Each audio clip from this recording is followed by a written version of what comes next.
Happy Thursday, everybody. This is Kristen Lloyd, Bariatric Mindset Mavens. Woohoo! I wanted to pop in here and talk about weight loss versus NSVs.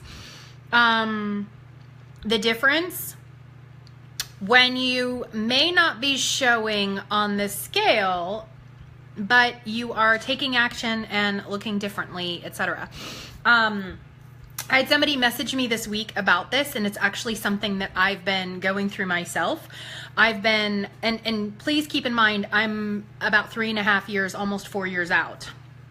However, I've started a lot more intense weight training, and I'm going to use me as an example. I have been working out a lot more with weights, and the scale has not budged. Interestingly enough, though, at my doctor's office, the scale shows a completely different number than what's on my scale at home. However, my pants fit differently. I'm in a completely different size, shirt-wise and pant size. I've gone down a whole size. I guess it's longer than 6 weeks, probably like 8 weeks, so probably like 2 months. And my husband's made comments, my family's made comments about how much smaller I look. Scale hasn't budged, like maybe 2 pounds, maybe. So you've got to be patient with yourself about how much you think the scale should be and whether the weight's coming off. Let me also preface this by saying I'm not a nutritionist, I'm not a dietitian, and I'm not a physician. But the thing that I do, or a personal trainer, but because I've been on this journey for so long, and it goes beyond the 3.5, almost 4 years post-op, it's before that.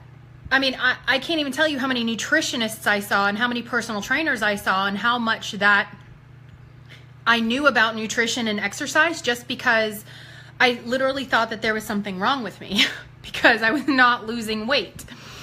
But then at that point in time, I wasn't losing weight, but I wasn't losing inches either. Now I'm losing inches. But see, here's the thing.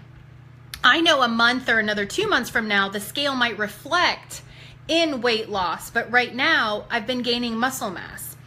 So my body is redistributing the weight in terms of muscle versus fat. So it's important to recognize when your body is gaining muscle and losing fat. Additionally, when you're in the beginning stages of this process, you might be losing inches, but the scale may not be showing stuff because there's a delay in when the scale shows how much you've lost. So don't get freaked out. Just keep doing you. Just keep doing what you're doing unless you're not following the steps. If you know up here, like, oh, I'm eating bad and I'm not exercising, or I'm not drinking my water regularly, then clearly you've got to change something. But if you know you're following your plan, you're tracking your food, you're tracking your water, you're tracking your exercise, you're doing what needs to be done, then it's going to come off. Sorry, I'm trying to get out of the light. It's going to come off. And you've just got to be patient with yourself and your body, because your body has been put into starvation mode. So what is it going to do? It's going to hold on to stuff for as long as it can, and then it's going to fall. I'll have clients come into my office and say, I haven't lost. It's been 2 weeks, I haven't lost. Give it time. And then the next time I see them, oh my gosh, I've lost 5 pounds. Well, you didn't lose 5 pounds in a week. You didn't. Your body was prepping that whole time, and then it showed on the scale. I have no rhyme or reason for why this works. I could get into the physiology of it, but that would take some time. But that's just how it works. You may not show it maybe 2 pounds, and then nothing for a couple weeks, and then boom, you're down 5.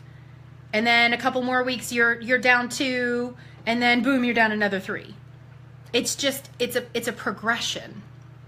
And so you've got to keep on keeping on. But here's the thing. Your brain is what will mess with you. right? Because we have expectations of what we want to see. And so the old you would sabotage. Well, I'm not losing, so I'm going to go eat this, or I'm going to go do this, or might as well go try and have some ice cream or something. Don't do it. That's here. This is messing with you. Oh, maybe this didn't work. That's here. Okay? So you've got to keep moving forward. You've got to keep working on this. This is your best friend or your worst enemy. And for many of us, it's been a worst enemy for a long time. And that's what I'm here for, to help kind of guide you through this process. Because when you're eating the protein and you're drinking the water and you're getting in the exercise, those are all doable things. That's what the doctor will tell you. That's what the nutritionist will tell you. Right? That's what everybody will tell you to do. And you know how to do that. I'm not here to tell you to do that. I do. But that's not what I'm here for. What I'm here to help you through is through this.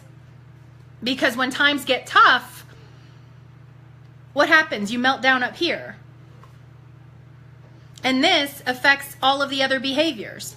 So if you're not doing what you need to be doing, do it. And if it's hard to do it, if there's some sabotage there, if there's some emotional resistance there, then let's talk about it. Let's talk about it. Because that's what's keeping you from losing the weight. That's what's keeping you from releasing it long term. That emotional resistance to change. And there's a lot of people who are emotionally resistant to change, but not everybody. So anyway, I wanted to pop in. You've got to keep on keeping on. This is a marathon, not a sprint. Okay? It took me the first 120 pounds took a year. Maybe a little over a year. So I have a client who is 6 months out. She is at 82 pounds. Lost. Since surgery. I have another client who is 7.5, almost 8 months out. And she's lost 79 pounds. Do you see what I'm saying? Like totally different. And I have another client who is 5 months out, like, cause I'm thinking about when their surgery date was. 5 months out, and she's kind of close to like 89, 90.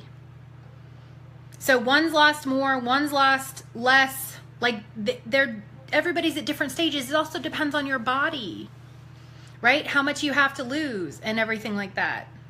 How much you have to lose, your body size, and how tall you are, and your muscle density, and all of that.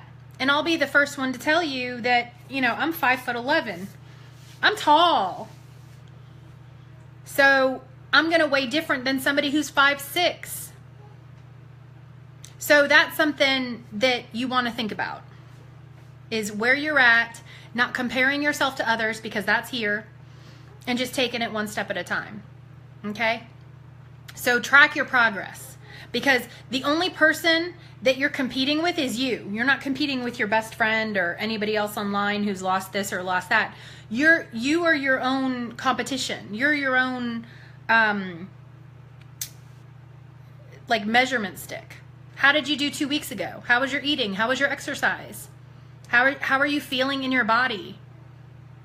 Like, this is something to get in touch with. How are you feeling? Do you feel better? Do you have some stomach upset when you eat something? Like, check in with yourself, because this is gonna be something really powerful as you move forward. So I just wanted to pop in here and share that with you guys. I hope you guys have an amazing Conscious Living Thursday. Whoop, whoop. But I wanted to pop in and talk about this today because it is about being conscious, slowing down, recognizing where you've come from, where you're going, but also this is a process. It's not a race. You've just got to keep, you know, taking it one step at a time. So, and if you need me, I'm here for you guys. Comment on this. Tell me about your process and what freakouts you may have had, because believe me, I had freakouts too. I was like, oh my gosh, I'm at a stall. What happened? Everybody experiences stalls. Go back to the basics. Go back to the plan and keep moving through it. And, you know, some days, you know, you need more exercise, you need less exercise, you need to let your body heal and rest, and that kind of thing. So, all right, have a great day, and I'll talk to you soon. Bye.